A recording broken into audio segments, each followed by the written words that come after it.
ఎండల్లో నా మండుతూ ఉన్న నీడను మనకిచ్చి వానల్లో నా తానే తడిసి గొడుగుతుందండి.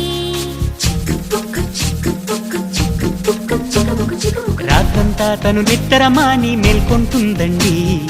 అమ్మల్లే మన కూయలలూపి జో కొడుతుందండి.